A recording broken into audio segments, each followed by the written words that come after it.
que quienes postulan las corrientes más garantistas en ocasiones tienen temor a estos cambios.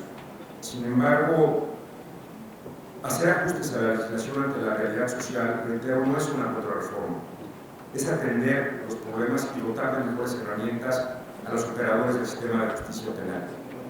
Permítanme ahora una metáfora y tocar el otro tema. No solo es necesario los ajustes legislativos, hay que fortalecer las unidades de medidas cautelares, que son las llamadas UMECAS. Y aquí viene la metáfora.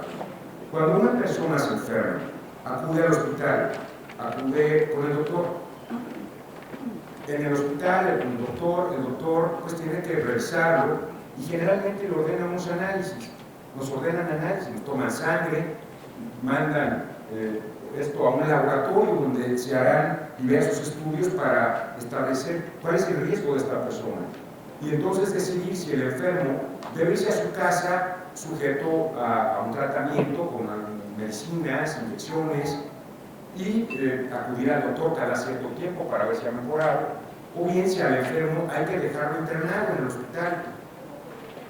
Hay casos en que, bueno, si la persona está inconsciente o viene sangrando, por ejemplo, pues siempre lo van a dejar internado. Y hay otros casos en que hay que valorar si sí o si no. A lo mejor es un sangrado ligero de la nariz y lo van a mandar a su casa. Estos laboratorios que hacen estos análisis de riesgo de los enfermos en el sistema penal son las unidades de medidas cautelares, que tienen que hacer análisis de riesgo del imputado para resolver si la persona se va a su casa, sujeta a presentarse ante el juez y a llevar su procedimiento penal, o bien si la persona debe quedar en prisión preventiva como medida cautelar. Y hay casos, como en la medicina, en que siempre se tendrán que quedar internos privadas de su libertad en tanto se lleva a cabo el procedimiento. Eso es una UMECA. Ahora, ¿cómo estamos? Una de las 10 acciones focalizadas que impulsamos desde finales del año pasado en el Secretariado Ejecutivo del Sistema Nacional de Seguridad Pública y por instrucciones del Secretario de Gobernación es precisamente las unidades de medidas cautelares que podrían motivar la prisión preventiva de imputados que puedan volver a afectar a una víctima, y así lo dice ya así se entiende, así se interpreta ya la Constitución, el artículo 19, que puedan darse a la fuga, esto es afectar la continuidad del procedimiento penal, o que puedan volver a cometer un delito. La Constitución habla de personas que hubieran sido procesadas o sentenciadas por delitos dolosos. Junto con las reformas de la legislación secundaria para que la aportación de acopio de armas y robo de hidrocarburos merezcan prisión preventiva oficiosa, la construcción de estas unidades es el tope a la puerta giratoria. Por ello, construimos en coordinación con la Comisión Nacional de Seguridad un modelo homologado que hace 3 meses presentamos en Zacatecas, con la participación a todos los operadores de las UMECAS y con la Academia y Sociedad Civil. Este viernes, el Secretariado Ejecutivo presentará un diagnóstico de las UMECAS. Lo vamos a subir a nuestra página web, entre otros diagnósticos que hemos construido. Pero les comparto los datos. De las 32 entidades federativas, les comparto parte de los datos. De las 32 entidades federativas en relación con las UMECAS, 3 entidades federativas no tienen o improvisan en la función. 4 entidades federativas tienen condiciones absolutamente mínimas de operación. 22 entidades federativas muestran debilidades en equipamiento, infraestructura, gestión, bases de datos y recursos humanos. Solo 3 entidades federativas tienen de condiciones intermedias a óptimas.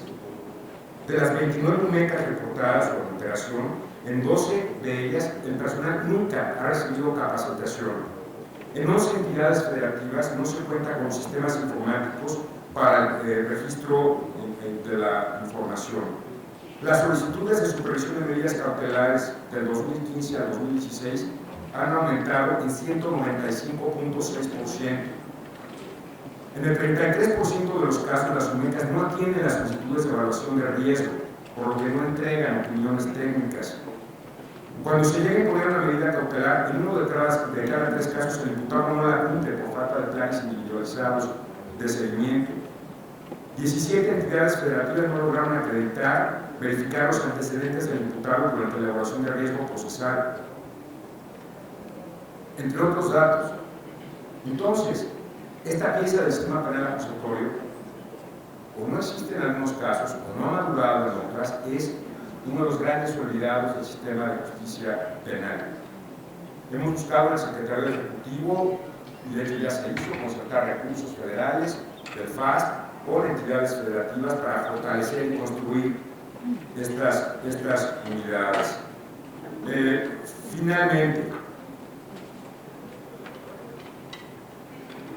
esta es una de las 10 secciones en las que nos encontramos trabajando.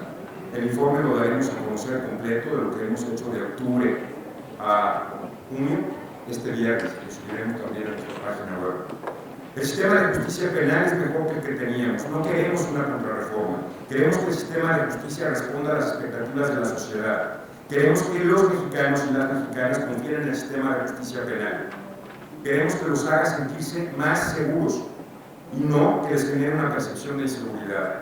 Para ello es necesario que trabajemos en la consolidación que desde octubre del año pasado, por acuerdo del Consejo Nacional de Seguridad Pública y por instrucciones del Secretario de Gobernación, está a cargo del Secretariado Ejecutivo del Sistema Nacional de Seguridad Pública.